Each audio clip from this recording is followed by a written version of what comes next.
OBR Straight Talk, episode 17, the Kareem Hunt Emergency Podcast. Welcome back, everybody, to episode 17 of OBR Straight Talk.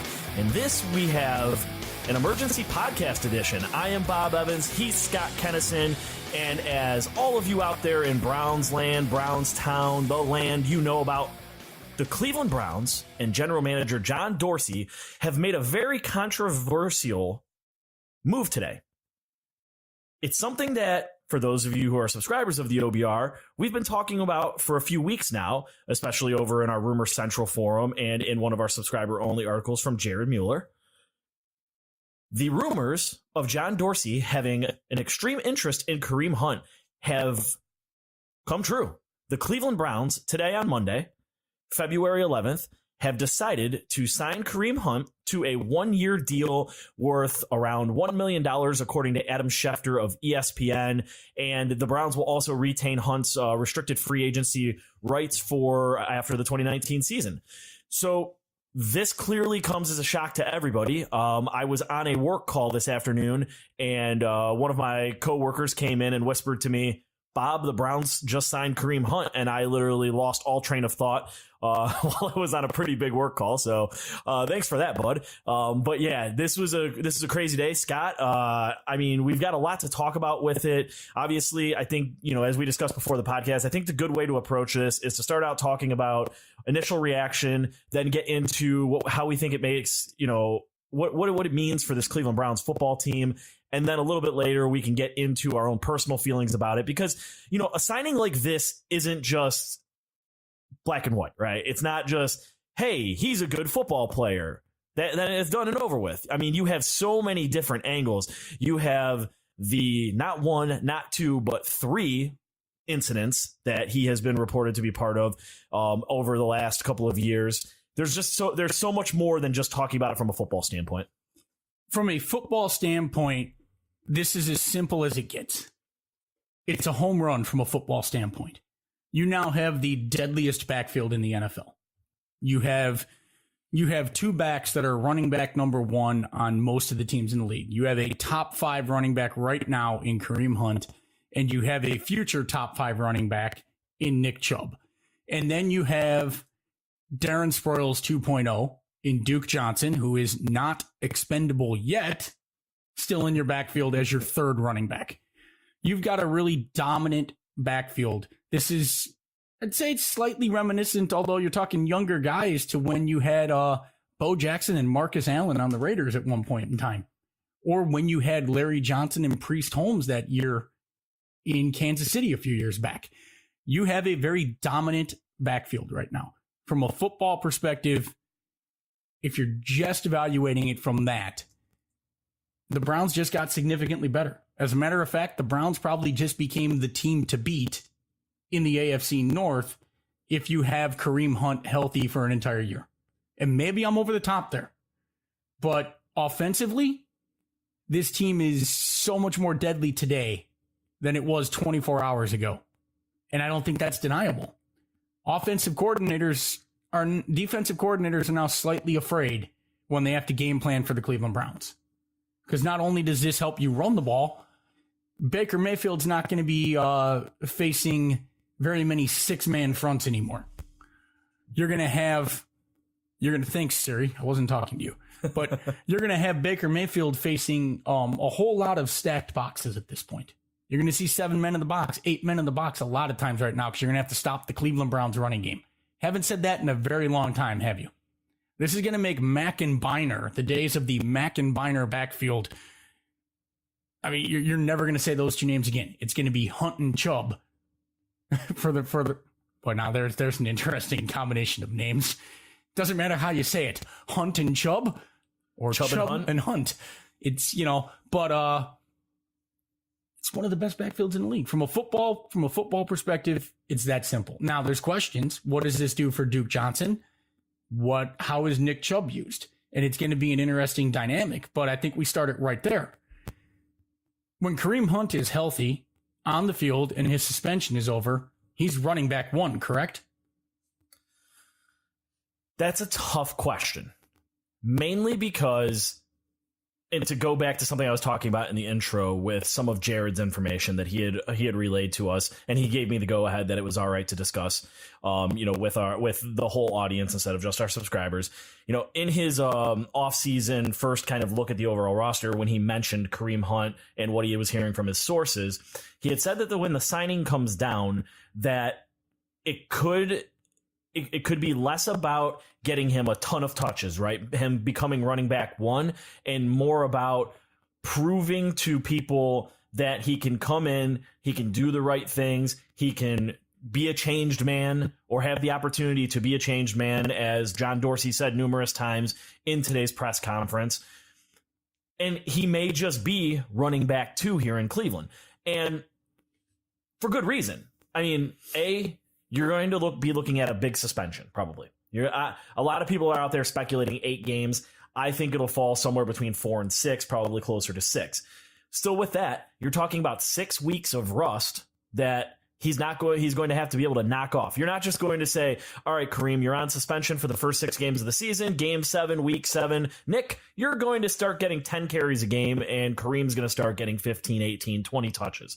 I don't think that that's the scenario that the Browns want to move forward with.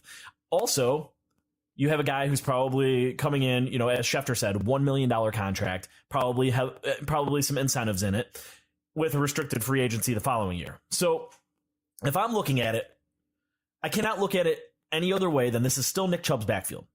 I understand that we're talking about Kareem Hunt, the very special football player that in his first year in 2017 led the league in rushing, 1,300 yards, 8 touchdowns. He's a dual threat. He had 53 catches that year. He's Priest Holmes. To me, he's Priest Holmes 2.0, when Priest Holmes was dominating the NFL. For sure. So when I look at it that way, if there was no suspension looming, and it was they're both going to go to camp, they're both going to fight each other all camp, and game 1, whoever wins that battle could be the lead back, we could be talking about Kareem Hunt being in that conversation. But Dorsey said it numerous times during the presser. He's got to earn it. And it's not just about earning his playing time. It's about earning the trust of the organization, earning the trust of the coaching staff. And part of earning that trust is, all right, he's going to be suspended for probably 6 games minimum. So when he comes back, is he going to be in football shape? Is he going to be ready to take over the majority of the backfield? So no, I personally do not believe that Kareem Hunt will be running back one. It has nothing to do with Kareem Hunt's ability. Like, if you were getting the exact same Kareem Hunt day one, like Kansas City got in 2017, or like Kansas City got early in 2018, that's fine. But you might not get that same Kareem Hunt, right? He's going to be rusty. He's going to not be playing. So what I view it as is a way to keep Nick Chubb healthy and fresh for the stretch run, right? So you're going to run the hell out of Nick Chubb the first 6 weeks, 7 weeks, whatever it is, as part of this, whatever that part of the season is. You're going to pound, you're going to do what you were doing Nick Chubb down the stretch, where he's getting 18 carries a game for the most part. Then Kareem Hunt comes back, right? Well, now Nick Chubb doesn't need 25, 26 carries a game. Now you don't need to have Nick Chubb on the field in the passing game. Now, we're not going to get into obvious splits, but think about it this way.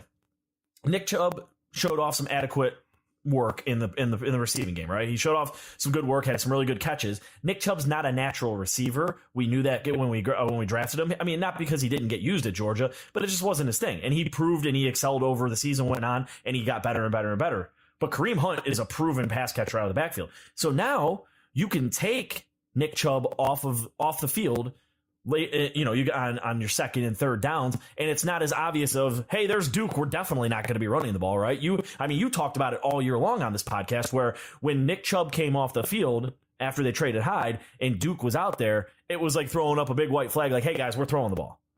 And so now what I'm looking at it is I don't know the exact numbers right now, but I would say if the Browns bring it along slowly, you can develop a game plan where Kareem Hunt, and people in Kansas City pre all of this going down would lose their minds if I say this, Kareem Hunt gets 8 to 10 rushes a game, but if 4 or 5 targets out of the backfield. So I don't think that this impacts Nick Chubb.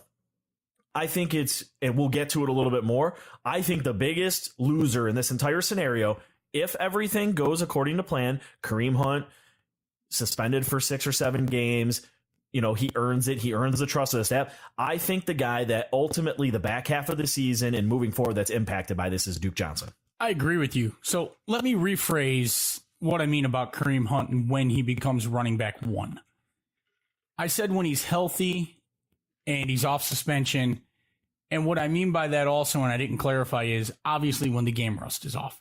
You have to be healthy and ready to play. You have to have your legs under you. He's not going to come in the first 2 weeks and take over the lion's share of that load. But I think that if you're in week 15 and you need to win a game for the playoff hunt, or you're in week 17 and you win and you're in, you win the division, I think the guy that's going to be in that number 1 running back position, unless Nick Chubb is motivated by this and is out there doing what he appeared to do last year and he's averaging 5 yards a carry, and he's setting the league on fire, which is very possible. But I think the guy who will end up being running back number 1 is Kareem Hunt. Because I think ultimately running the football, they may be close to even in the end. Hunt is, as I said, he's Priest Holmes. He's Marshall Faulk. He can beat you both ways. And while Nick Chubb did some adequate work in the passing game, he's never going to be Kareem Hunt out of the backfield. He's just not. There's a ceiling to Nick Chubb that Kareem Hunt has a level up. It's like Larry Johnson. As good as Larry Johnson was running the ball, he wasn't going to be Priest Holmes out of the backfield. Or he wasn't going to be Marshall Faulk out of the backfield. He could be good at it. He was adequate at it. But, I mean, Priest Holmes and Faulk were like extra receivers back there at times. So I think in the end, as you get closer down towards the end of the year, it's probably Kareem Hunt if he stays on the straight and narrow, doesn't assault anybody again between now and then, and gets off of his suspension and is in game shape and is healthy. My opinion on this is that you probably see Nick Chubb in the power back role, to where you see him getting the 10 to 15 carries a game, and he may sometimes get more carries because Hunt's work is going to be divided among targets out of the backfield and carries.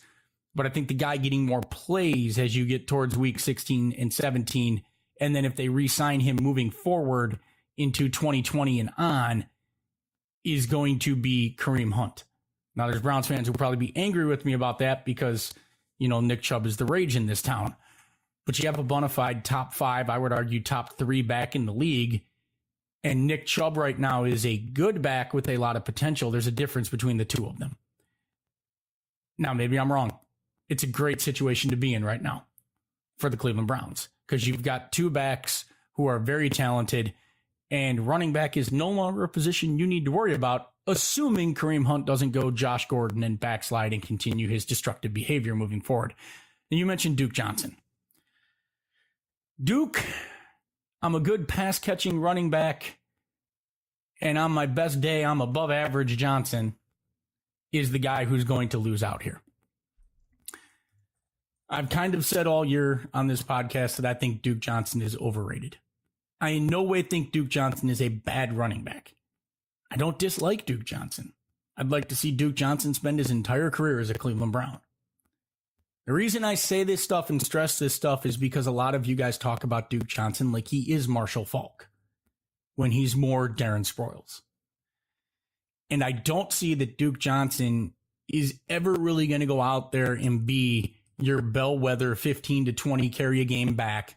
I don't think he's ever going to be a team's running back 1. And people act a lot in this town like Duke Johnson is a Pro Bowl elite running back who can go out there and be a starter on most teams. Duke Johnson is a good piece. The thing is, I think the Cleveland Browns can actually use Duke Johnson in the role that he is supposed to be used and the role that he's going to transition to for the rest of his career. I've said often I think Duke Johnson should be following Eric Metcalf's career arc, where he converts himself to being a wide receiver. Duke Johnson would make a good 3rd or 4th wide receiver on a lot of teams in the NFL, doubling as a guy that they can put in the backfield and get some work out of the backfield or provide depth for them at the running back position. And for the Cleveland Browns now, they can sit him at running back 3. The Cleveland Browns aren't solved at wide receiver. We can talk a lot about Hollywood Higgins. We can talk a lot about the development of Antonio Callaway. We can talk about, I'm drawing a blank right now. Rashad Perriman. Jarvis Landry. Yes. Well, Jarvis Landry, obvious. But once you get past there's questions at the Browns wide receiving core. There is a spot for Duke Johnson in that fourth wide receiver spot, especially if he's holding down the third running back spot. And I think this is where Duke Johnson will transition to. Now, for the first 6 to 8 games until Kareem Hunt gets back, he's got to play the role he played last year. But I think ultimately you start looking to transition Duke Johnson into a role that will be very good for him. Fourth wide receiver / fifth wide receiver / third down specialist out of the backfield. I think Kareem Hunt will get a lot of that, but you'll be able to use Duke Johnson in those spots too. You might even be able to use Duke Johnson in some return roles too. And I think there's a real good spot for Duke to carve out for himself. And I think Duke is going to be on this team. I don't think Duke is going anywhere because even though John Dorsey said he's not expendable yet, what are you going to get in return for Duke Johnson? Can you get a third round pick back for Duke Johnson at this point? I'm not even sure you're going to get a third round pick back for Duke Johnson at this point. So what are you going to get? It's probably more, and his contract isn't that prohibitive with the Browns cap space. So why wouldn't you keep that talent on the team? Since you don't have a cap, it's not pressing to get rid of him cap space wise at the moment. And a third round pick is absolutely the best thing you could hope to get back for him, right? And you're probably not going to get that. It's probably more like a fifth. So it all just depends on a few things, right? I'm going to start with Duke Johnson and then I'm going to start with Duke Johnson, the player, and then work my way into answering your final question about the trade compensation. So anybody over on OBR, they're probably getting sick and tired of me writing all of these paragraph responses to everybody when we talk about free agency and because I like to look at the cap. I follow the money when it comes to the NFL, when it comes to players, right? It's the biggest indicator of what a team is going to do. So Duke Johnson, 25, turning to 26 this year, making $1.8 million in base salary, has a $750K signing bonus proration, $400K roster bonus, $100K workout bonus, overall cap hit of $2.25 million, right? That's a number, 2019, Scott, that's a number that whether he's the second back or the third back, those are all numbers that you're cool with. 2020, that base salary doubles. So it goes from 1.8 to 3.6. The rest of it, the signing bonus, roster, workout bonus, all that stay the same. But now you're talking about a $4.8 million cap hit for your second or third running back. 2021, the final year of his deal, that base salary goes up to $4.65 million with an overall cap hit of 5.9. So in a matter of a couple of seasons, you're going from having an overall cap hit of $3 million in 2019 to 4.8 to 5.9. Now, everybody out there is like, okay, Bob, we have all of this money. It doesn't matter. Yes and no. You're going to be looking at over the next couple of seasons starting to extend those younger players. After, this year, you're already looking at extending Randall. You have to re-sign Robinson if you want to keep him around, Perriman if you want to keep him around. Then after next season, after this season coming up, you're going to have to make a decision on Ogba and Shredder. And then heading into 2021, you're going to have all of those guys from Myles Garrett's class that you need to extend. You're going to have a lot of stuff going on here. So while right now, yeah, we've got $75 million or $80 million in cap space or whatever it is and money available to us. Yeah, okay, it's cool. But here's the thing. One of the biggest keys to all of this was also said by Schefter. Kareem Hunt's going to be a restricted free agent next year. If he comes back, model citizen, all of the above, you're going to have to give Kareem Hunt some money to keep him here in Cleveland. Where's that money coming from? Duke Johnson's contract. All right. So why it doesn't make sense to pay a guy like Duke Johnson this money moving forward is going to be two reasons. One, Nick Chubb burst on the scene last year. Nobody expected that. Two, you just signed, as you mentioned, a top 5 running back in the league. If he comes back and can produce, okay, we're going to have to give him a little bit of money to keep him happy if the year after that. So now Duke Johnson's $3.6 million and $4.85 million cap hit next year are looking worse and worse. And if I remove both of those guys out of the equation and just look at it this way, okay, 2018 was Duke Johnson's worst season as a pro rushing the football. He carried it 40 times for 201 yards. His worst season catching passes, 47 for 429 and 3 touchdowns. I hate to say it, Cleveland Browns fans, as much as I love Duke Johnson, the person, and Duke Johnson, the player, and his commitment to this city, Duke Johnson is being phased out of the Cleveland Browns offense. Under Freddie Kitchens, after he took over following the Pittsburgh game, he had that big outburst in the Kansas City game where he had 9 catches for 78 yards. After that, he had a combined total of 4, 5, 7, 11, 13, 14 catches from 1, 2, 3, 4, 5, 6, 7 games. Averaging 2 catches a game. He had 3, 5, 7, 11, 13, 17 rushes. Freddie Kitchens didn't use Duke Johnson. And I was joking with somebody the other day, but the more and more I think back to it, I wonder if there's anything to it. So the Hard Knocks episode, where the whole thing with Hugh Jackson at the table and he's driving the bus and all of that, Freddie Kitchens started all of that by asking the question about players not being dressed for practice even though they're hurt. The player specifically he was referring to was Duke Johnson, and Hugh Jackson babying Duke, not babying, being overly cautious about his hammy.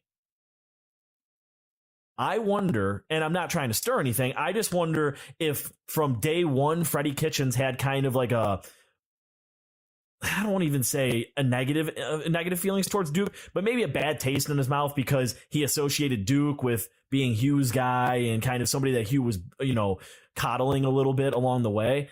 And I wonder if that had anything to do with it. Because after Freddie Kitchens took over, with the exception of that Kansas City game, which they were playing from behind that whole second half,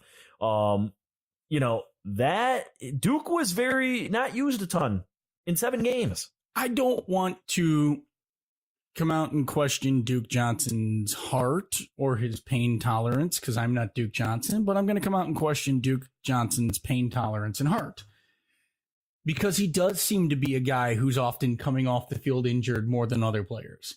He does seem to be a guy that finds a way to be limited in practice and then find a way to play on Sunday. And if you're a coach and if you're a player, maybe you start wondering, hey, I'm out here busting my ass every week in practice. I'm out here practicing hard. I'm working hard. And we're kind of protecting Duke over here. And he doesn't have to do all of this. And he shows up on Sunday and he gets to play. And that might have rubbed Freddie Kitchens the wrong way. Maybe it did.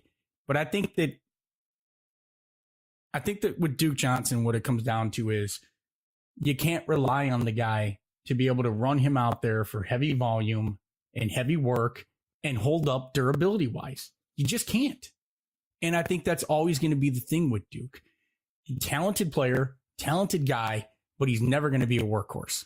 I think he's in the right role. Now, I know you talked about the fact that the Browns have some big expenditures coming up and they're going to have to clear some contract space.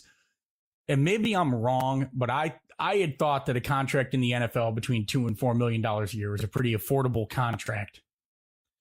And I thought that Duke's contract range sat looking pretty affordable over the next 3 or 4 years. It is affordable over the next 3 years, but I'm talking like positional allocation, right? Yeah. So you're going to pay Kareem Hunt if you want to keep him around. So the key, why I thought you could keep Duke around, especially with where that contract is, the key to that is if you're using him also as your 4th wide receiver. And that's the key to everything. If you're using Duke Johnson, because now you're able to keep one less wide receiver maybe, or one less running back, because Duke Johnson is filling both of those spots. So if you're keeping your Duke Johnson is your 5th wide receiver maybe, but he's also your 3rd running back. So you don't have to keep a 3rd running back on the roster. All of a sudden your roster looks like whatever your 4 wide receivers are, Landry, Higgins, Callaway, Perriman, Duke Johnson, and someone else. But then your running back spot is just Kareem Hunt and Nick Chubb. So now you freed up, instead of carrying a 3rd running back, you freed that up. So you have Duke Johnson essentially in 2 spots, which makes him look like more of a value, especially at somewhere between $1.8 and $4 million on that cap space. I'm thinking you might look elsewhere to clear that space. You might look at some of your offensive linemen who might be getting older, who are overpaid. You might look at some guys in your secondary who are getting older, who might be considered overpaid at that point. Or you got some linebackers who you might at that point be able to move away from. People keep talking about Larry Ogunjobi, and it's a lock that will re-sign Larry Ogunjobi. It's very possible that when Ogunjobi's contract comes up, you look and say, I'm not getting the production for what he's going to command in the open market, and you move away from Ogunjobi. It's not a guarantee. You are going to have to move someone to keep a lot of these players when that time comes to pay that bill. But it might be one of the more big name players that you think is going to be on. It's a situation the Browns haven't had to deal with in a long time, is having an overabundance of talent and having to move talent to keep talent.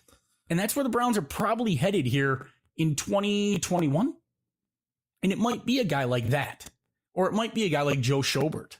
I don't know what Schobert's contract is, but it might be someone like that you look at moving rather than thinking that you can go get, some of your players who are marginal and move them to create that space. I created a rabbit hole for us to go down, and I'm sorry, guys out there. The free agency podcast and all that discussion will be next week. But I have a tendency to do these things. So the main thing for me is it's just asset allocation there, Scott. I just don't think if Kareem Hunt does what you and I think Kareem Hunt could do after he comes back, I don't think the Browns are going to even entertain keeping that Duke's money for next year. I think they'll try and trade him if they can get anything. And to answer your question, no, they're not getting a third rounder for him. If you look back at all of the running back trades, I'd say the best you can get is a fourth for him. Miami got that for Jay Ajayi.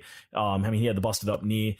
I think you're going to look at probably, honestly, I hate to throw him out there because we trade with him all the time, but Duke is a perfect fit for everything the Patriots do with running backs and how they maximize and get the most out of them, especially a guy like James White, who doesn't end up carrying a ball in a game, but has 150 yards from scrimmage because of all the passes he catches out of the backfield. But so bringing the whole conversation back full circle. So I think Duke ends up being the odd man out, and I think you'll get a better picture of it even this offseason coming up in the draft and everything.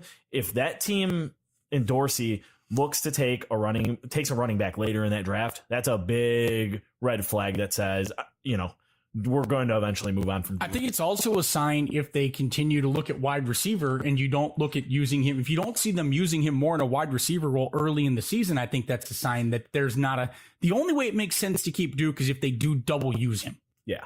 Oh, absolutely. You just pretend you're dividing that money up in between two. If you're not converting him to a wide receiver, which Freddie Kitchens appeared to have no interest in, and if you were going to do that, last year would have been the time to do it.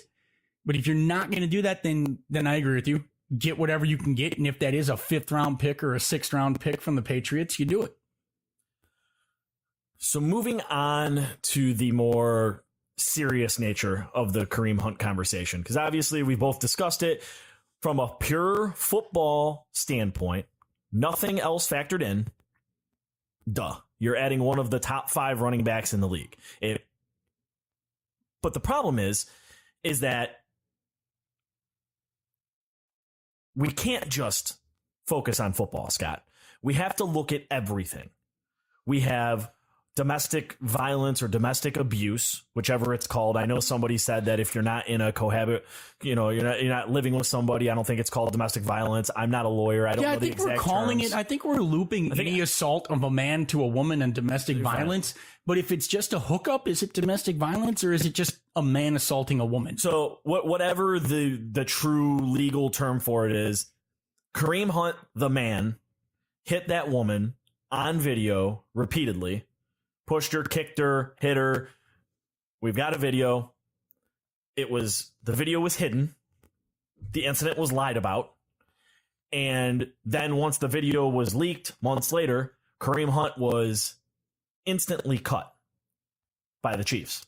To make matters worse, it happened here in Cleveland, where we all know Kareem Hunt is from Willoughby. He is a Cleveland area native. So the backlash on social media, as expected, was crazy this afternoon. And rightfully so. There's, for me, and I'll just take it first and I'll put my opinion out there. I started to tweet and I deleted. I started to tweet and I deleted. I started to tweet and I deleted. Because honestly, 280 characters and the replies and the responses that I was going to get to all of this was not worth the headache. Figured a podcast, Scott and I coming back after a month off, would be a perfect way to convey this. I am shocked the Cleveland Browns organization signed Kareem Hunt. I'm not surprised or shocked that John Dorsey wanted to sign Kareem Hunt. I'm shocked that after all of the bullshit this organization has gone through, after all of the media leaks, all the negative PR, the articles about dysfunction, the Josh Gordon situation, all of that, this was the move right now. And again, we just talked about it. Kareem Hunt, the football player, stud football player. But it's not like the Cleveland Browns were in a situation where they were desperate at the running back position. You have Nick Chubb, who burst onto the scene. The running back position as a whole has shown to be a dime a dozen, so to speak, in terms of adding impact players every single year in the draft. Could you add somebody as dynamic with the ability, top 5 ability as Kareem Hunt? I don't know. But you could have already had that guy on your roster, and you do likely already have that guy on your roster in Nick Chubb. So I'm burying the bigger issue here because I'm trying to find the best way to say it. Do people deserve second chances? Absolutely. It's what our whole criminal justice system is for. Somebody does something bad, they're prosecuted for it, they're rehabilitated for it, and they're entered back into the world. That hasn't happened with Kareem Hunt. Kareem Hunt's video was buried. Kareem Hunt's incident was lied about until none of us probably would have ever truly found out about it if TMZ wouldn't have acquired the video and went mainstream and did what TMZ does. So when I listened to John Dorsey today in his press conference speak about remorse and speak about second chances, to me, it's hard for me to believe what is being said. Because A, I watched John Dorsey draft Tyreek Hill just a few years ago after he punched, choked, and repeatedly punched his girlfriend at the time, 20-year-old girlfriend, pregnant girlfriend, in the stomach at the time. And did he give the young man a second chance? Absolutely. But nobody in the league even talks about it anymore. Like, Tyreek Hill went through counseling, all of that. I believe him and the female ended up getting engaged and everything was expunged. But Dorsey took a chance, gave him a second chance. You know, that's great. That's fine. That's dandy. In Hill's case, he actually pleaded guilty to the assault. He went through probation. He went through court mandated counseling, all of that, and was quote unquote released back into society through that rehabilitation. In Kareem Hunt's situation, this stuff just happened. Like we're not even about 6 months from the information getting out there. And I forget the exact date on when the incident took place in Cleveland. But again, everything for me in this just goes back to the fact that A, he hit a woman. It's something I don't know about everybody else's upbringing. I was told never to lay my hands on a woman. You know, I don't care how mad you are. I don't care what's going on. I was told walk away, punch the ground, punch a wall, punch a pillow. Don't lay your hands on a woman. Walk away. And I understand. People are out there, they're going to tweet, they're going to say, well, what if she's hitting you? What if she's doing this? What if the situation, you feel personally threatened? Listen, I'm not here to be the judge of all of that. I personally walk away. Everybody's situation's different. But for me, the timing doesn't make sense. Everything about this just doesn't make sense to me. I understand John Dorsey wants to give the kid he drafted a second chance. I understand John Dorsey believes that people deserve second chances. I don't know that Kareem Hunt would Kareem Hunt have said anything about this had the video not come out? Would the Kansas City Chiefs have cut Kareem Hunt if the video had not come out? And I think the answer to both of those questions is no. So I don't know. The timing. I mean, it's one of those things, Scott, where it's so hard for me I could go on a crazy rant and just F this guy, F this whole situation. He's scum. He doesn't deserve this chance. But I'm not saying he doesn't deserve a second chance. I just don't think the necessary steps have been taken by the court of law or by court mandated therapy. And I understand, John Dorsey talked about it today in the presser about how he's seeking that counseling. He's seeking that help to get better as a human being. But then there's been 2 other incidents as well. So you're not talking about just one incident. You're talking about 3 incidents, 2 of them being violent. Like, the whole thing, to me, it just doesn't, if he would have gone through, maybe I'd feel better if he would have gone through trial and he would have been convicted and he would have, the sentence would have been probation and he would have gone through court mandated therapy and counseling and there would have been proof and this would have happened over a year. And then a year from now, would I still be absolutely disgusted that we signed a woman beater? Absolutely. But would I feel better about the timing on the second chance? Sure, because he's actually gone through, and somebody who has a degree in it, somebody whose entire job is to assess a human being's feelings and emotions and, stability to be around people again, like, has said, okay, this guy is ready to enter the world again. And maybe that's happened. I don't know. I'm just going based off of like the timing and all of that. And I know you've got a lot to say on this, so I'm going to let you get to it. But to me, do people deserve second chances? Absolutely. I just think it's too quick, and I just think it's the wrong move for this organization right now. So to me, and I struggle with this, and I've been asking a lot of questions today because I'm asking questions, and because I don't have the answers. And it's problematic. So let me start and get something declared immediately so that what I say here is not twisted or interpreted. Domestic violence is a problem in America. Male on female violence is a problem in America. Sexual assault, or shall we say sexual imposition, is a massive problem in America. So is sexual assault. So is rape. And we do need to change the thought process and the dynamic in America, in society, culturally, as to how we go about this. And we do need, as men, to hold other men accountable for incorrect actions and illegal and immoral and deplorable behavior. And that means that you don't excuse away your friend belting a woman in the face because she got in his face. It means that you don't excuse away overtly sexual threatening actions and intimidation because she was asking for it. We need to take steps to stop this. And we've started that discussion. It's not gone far enough. We need to take more action. And Kareem Hunt, whatever the woman said to him, reacted violently. He kicked her, he threw her, he tossed her around like a rag doll. And he went back to kick her again while she was down. And if his friend didn't get him away from her, that might have made the Ray Rice video look like a walk in the park. Okay, a mild dispute. Because that might have been horrible had someone not pulled Kareem Hunt off of her. He's not a good human being at the moment. He solves things with his fists. There's 2 other violence allegations against men where he solved disputes by punching people in the face. He's also, 23 years old? Okay. And so here's where I have to solve this issue.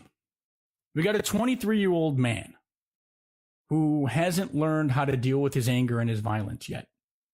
And he's made a string of mistakes over the course of a year. Which, if any of you are going to sit there and say that you haven't made a string of mistakes over the course of a year, that you had to learn from and grow as a human being, you're lying to me. Mother Teresa made a string of mistakes over a short period of time that she had to learn from and grow. Now, it might not have been criminal, it might not have been an assault, but everyone has made decisions that were wrong and that they had to learn and grow from. I'm not trying to dismiss what happened here. Kareem Hunt, we don't seem to care so much that he punched 2 men in the face. We're throwing it in here as an alternate issue. No one would be calling for Kareem Hunt to never be in the NFL again if he got all liquored up and beat the crap out of a man in a bar.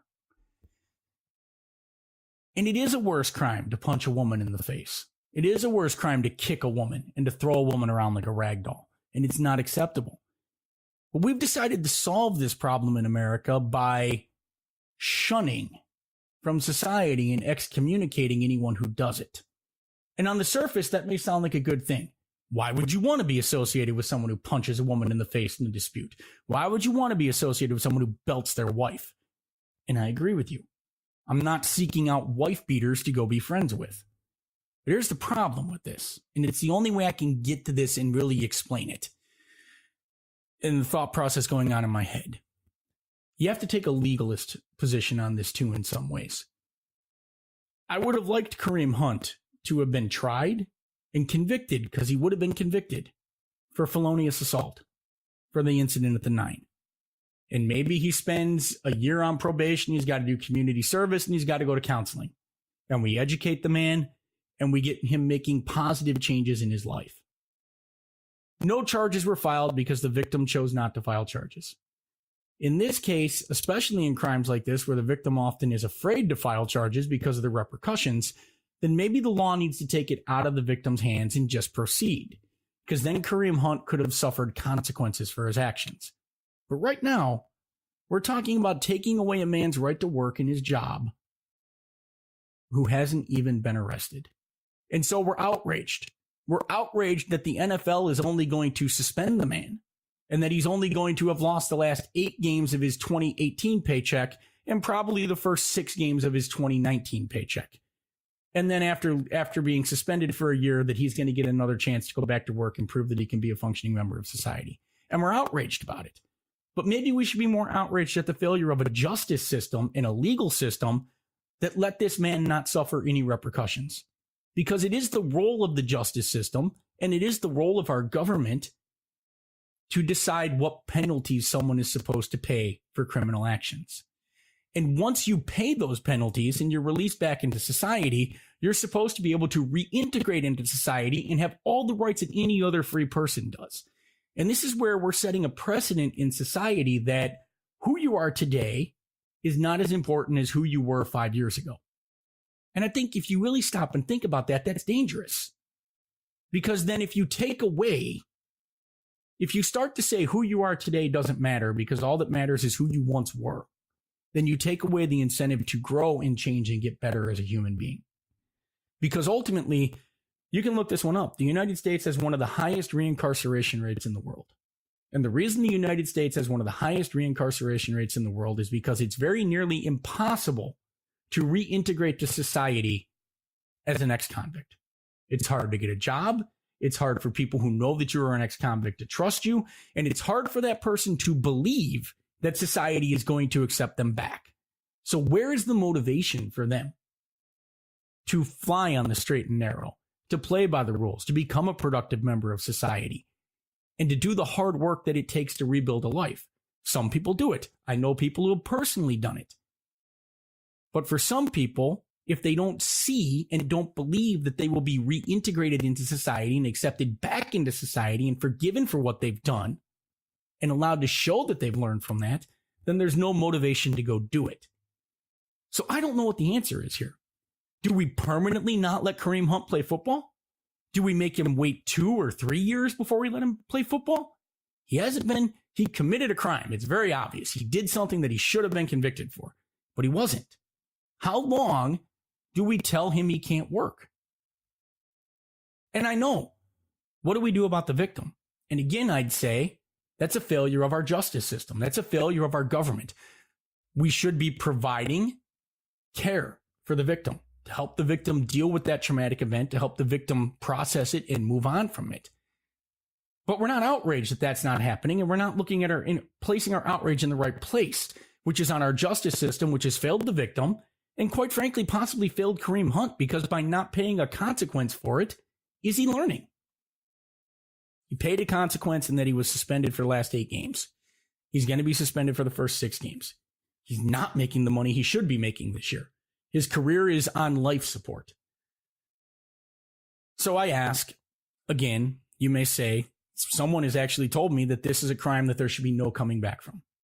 So if you firmly believe that if you punch a woman in the face or you throw a woman to the ground and kick her, that you should never be forgiven for that crime, then shouldn't the penalty for domestic violence be life in prison?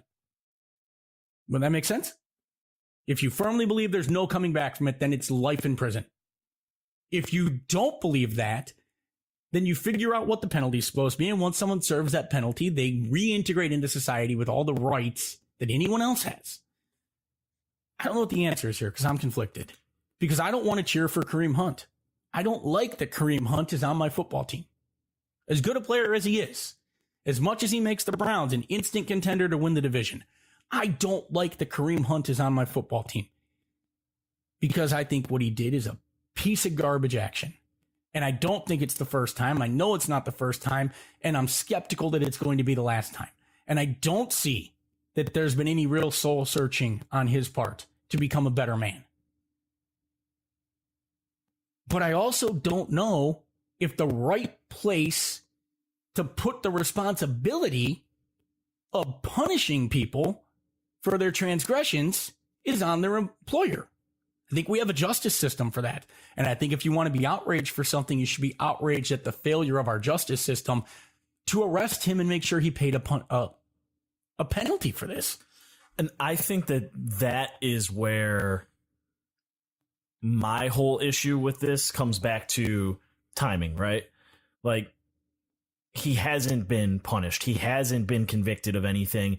So I get John Dorsey wanting to be the guy that gives him the second chance because he's the guy that brought him into the league in the first place. And maybe he has this feeling of, you know, a fatherly responsibility to a player that he drafted in trying to help him become a better man. I mean, I get all of that. I just don't understand. And maybe this is where we are right now as a league in the NFL. Why the NFL has to allow a player like this in this situation, pending investigation, to sign with a team, right? So Dorsey mentioned it in the presser. When he was asked on when the suspension was coming down, he said he wasn't sure, but the NFL was wrapping up their investigation. So to me, it's going to come down here relatively soon. They're not going to drag it out. They're going to give the Browns the ability to find another running back in free agency or in the draft to or know their plan, develop their plan, right? I don't understand. And again, maybe it's because the league, just like you were mentioning, the league for some reason is expected to punish their players versus society and the criminal justice system punishing criminal acts. So for me, and this is the NFL, right? When something like this happens, and if a player is cut, or even if a player is not cut, I think what the league should do is that player's football activities are immediately suspended. If they're a free agent and they're released, they cannot sign to another team until whatever pending legal action out there has been completed. And I know we're going again down the rabbit hole of, well, hey, we're stopping that man's right to work. There's a video that's as clear as day of what occurred. This isn't an allegation. This isn't something that somebody said and now there's an investigation to find out if there's clear evidence of it happening. We have a video. We have clear evidence of it, of the act occurring. So for me personally, I'm all about people getting second chances. People having the opportunity to re-enter into the job that they were doing before, re-enter into society and become contributing members to all of that. I just don't feel like Kareem Hunt had the time and there's been a true process to allow him to rehabilitate, to allow him to become a person who can handle a job and who can handle being around a woman and handle being around a man and handle getting mad around that person and not turning to violence to do it. I don't know. And neither of us know, right? Dorsey told us during a press conference that he's started counseling and he's been working to get better, and people around him talk about how much he's been working to get better and all of that. And that's great. You and I don't know for sure. You know who would know for sure? A court-appointed therapist or whoever it is that would be the person that would be their job to work with Kareem Hunt as a result of actually being prosecuted and going through this. Yep. So at the end of the day, I'm disgusted by the move. It truly bothers me. And it has nothing to do with giving somebody a second chance. I'm all about it. I just, today, when you look at the entire scenario and the lack of prosecution and everything, I don't understand why the organization felt this. Aside from him being a really good football player, I just don't understand what kind of a message it sends to an entire locker room, to an entire fan base, to an entire country in reality that is just now suddenly, hey, the Browns are moving in the right direction. They're finally making the right decisions. The dysfunction article is behind them. All of that is getting behind them, moving the right direction. And then, bam, let's go and sign somebody with that video. It's disgusting to me. I don't like that Kareem Hunt has been signed by the Browns. If it was me personally, I would not have made this signing at this time. I don't believe that the man really, truly feels remorse for what he did. I think he's saying the words that he's supposed to. I said I had to take a legalistic view of it because, look, one of the things, and this is an extremely left-wing criminal justice philosophy, but I believe wholeheartedly that the way to have a better functioning criminal justice system and a lower incarceration rate and a lower reincarceration rate is rehabilitation. And then society accepting people who have gone through the system, paid their dues, back into society and giving them that chance to reintegrate. The problem in this case is, as you said, there was no trial and there was no conviction.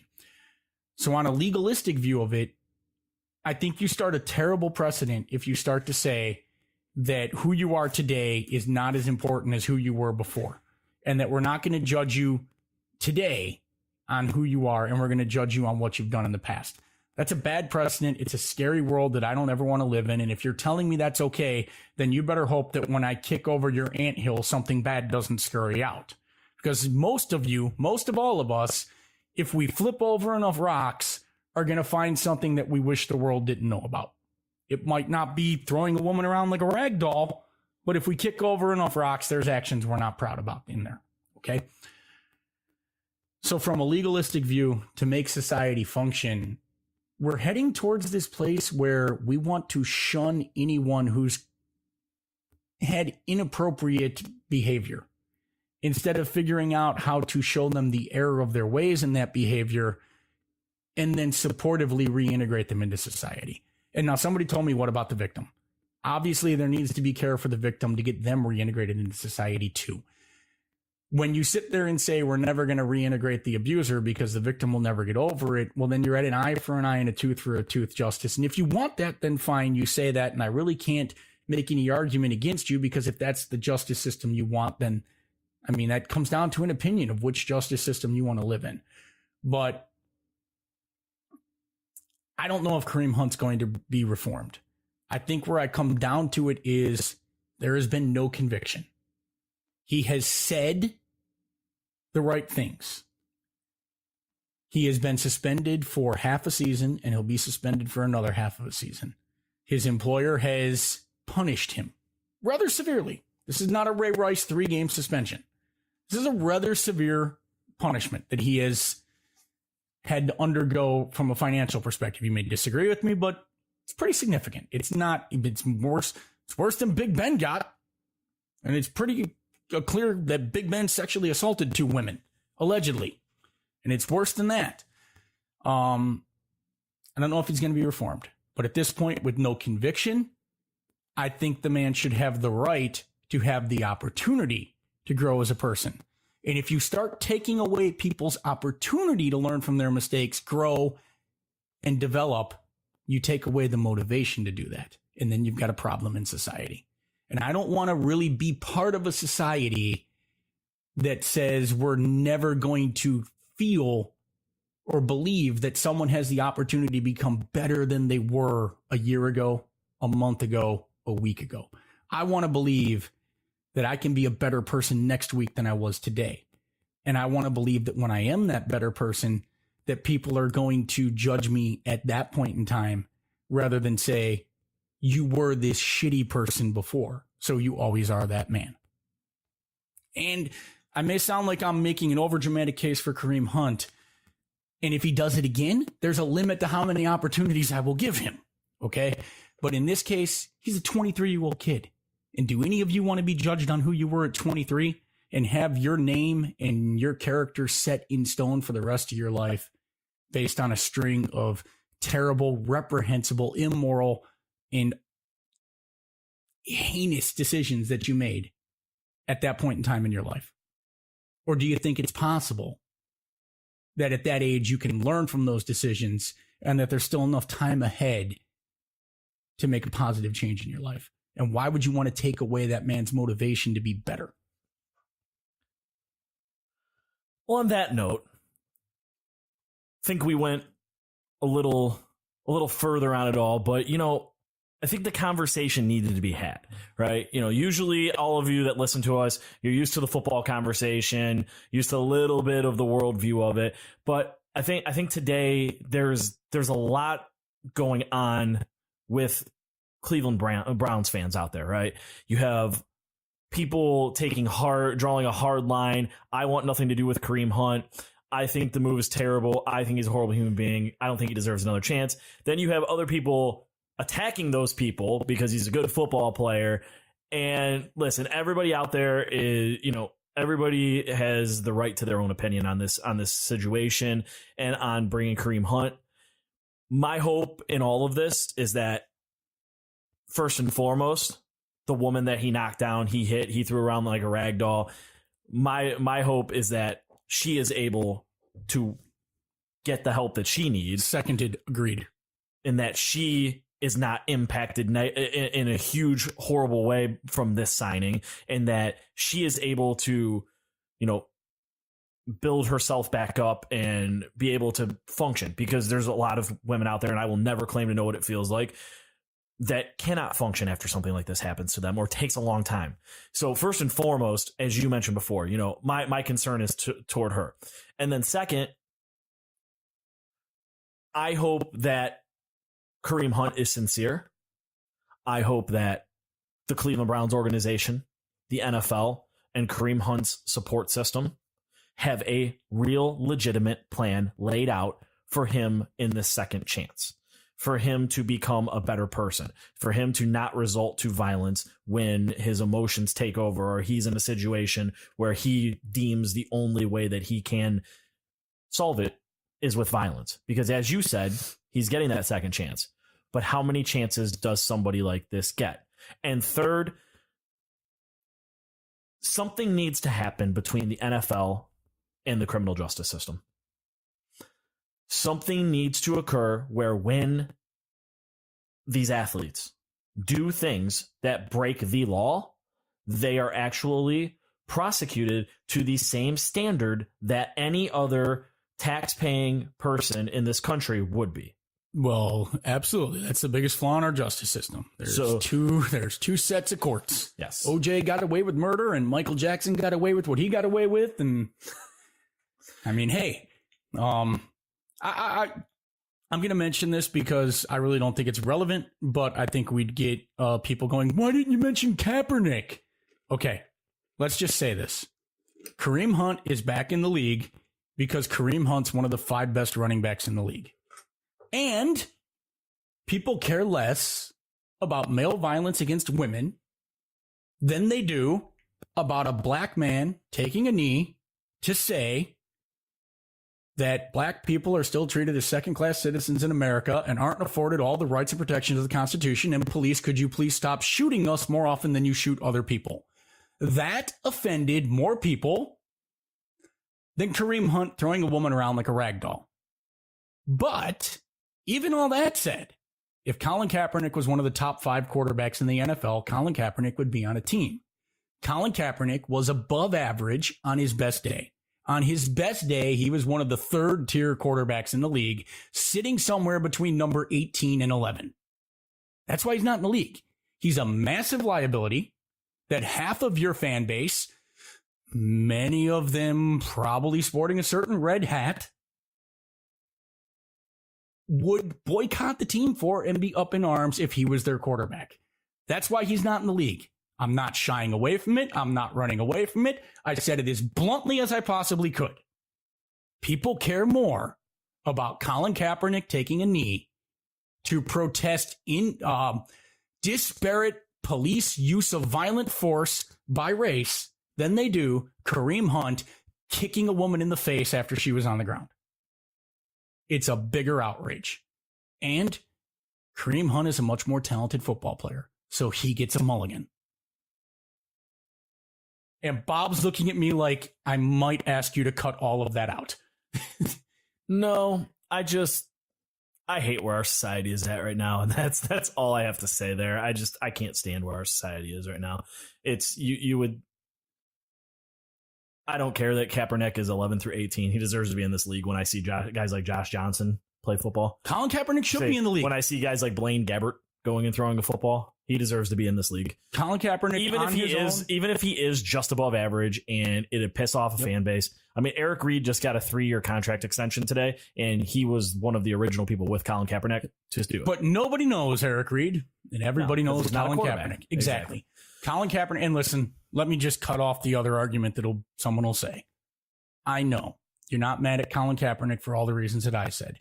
You're mad because he chose to protest in a way that disrespected the veterans. Even though a veteran is the one that told him to take the knee. And even though taking the knee was a sign of respect. And even though Colin Kaepernick came out multiple times and the other players who took a knee said, this is not about veterans. This is about specifically what I just said it was.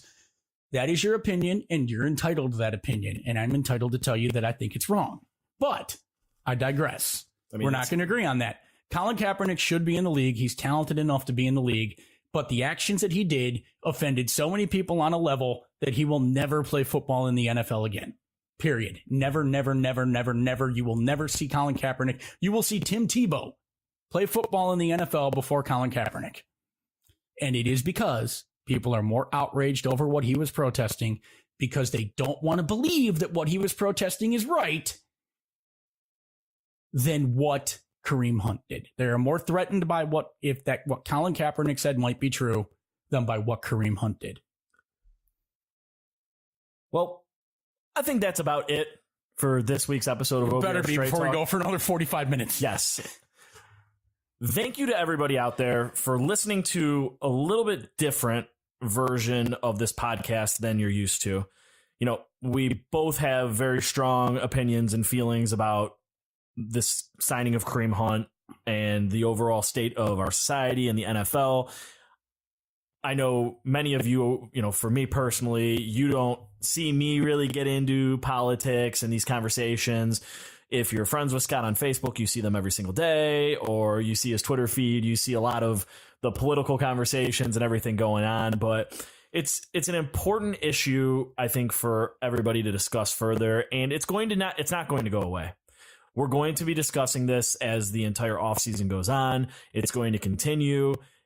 I expect there to be public outrage against it. I expect there to be protests at practice and at games. I mean, on some level, there will be a protest. And that's why we had to have this conversation. And it's not a simple issue. It just isn't. So how do you punish someone for a crime, but then make sure that you rehabilitate that person into society when you've decided that the crime isn't something that they have to go away for life? Or even a year or even 2 years. How do you move on from someone being alleged to have committed a crime, but not convicted for a crime? What is society's responsibility to that person? And I think it's something that I don't know the correct answer to, but I'm pretty sure the way we go about it today is wrong. And with that said, we are done. Thank you, everybody, as always, for listening. We will be back next week. Scott and I's break is over with. We have free agency coming up here in a couple of weeks getting started. Then we have the NFL draft after that. We are going to be bringing in members of the team. We are going to be lining up some national guests. We are going to be having some fun talking about a Cleveland Browns draft pick that is not in the top 15 as of now. A Browns free agency that has a whole lot of conflicting viewpoints of how it's going to go. I'm very, very steadfast in the fact that I don't think people are keeping telling me it's a bold opinion, but I keep talking about how I don't think the Browns are going to spend as much money as everybody thinks they will. So we have a whole lot to talk about. We will be back next week with our next podcast. As always, thank you very much for listening, and go Browns.